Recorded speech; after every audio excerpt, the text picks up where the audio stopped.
Ipinasilip ng online streaming platform na VIU Philippines, ang Filipino adaptation ng sikat na K-dramang What's Wrong with Secretary Kim.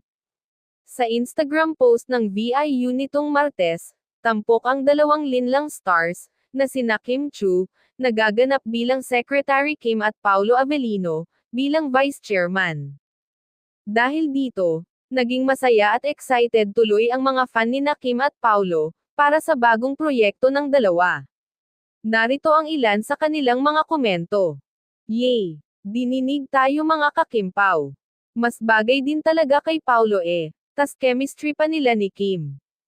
Simula lumipat tong si Paulo sa DOS, nagmukha talaga siyang artista ngayon, di lang siya artista, isang magaling, dekalibre na aktor, dinaig pa niya yung sinasabing primetime actor nila sa kabila.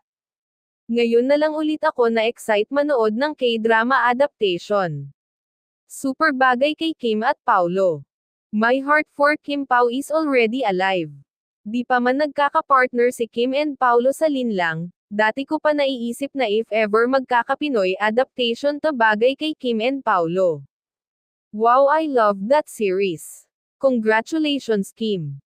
Ang nasabing adaptation ay collaboration ng VIU at ABS-CBN at ipoproduce ng Dreamscape Entertainment. Bagamat wala pang eksaktong petsa, nakatakda itong ipalabas sa darating na 2024. Samantala, matapos i-post ni Kim ang pagbibidahan na K-drama adaptation, ay agad na bumuhos ang like at pagbati ng mga malalapit na kaibigan nito sa showbiz, ngunit tila kapansin-pansin na tila dedma si Sian Lim dito. Naayon sa ilan ay baka lalong napiko nito dahil muling magtatambal ang napapabalita ngayon, na nalilink kay Kim na si Paulo Avellino.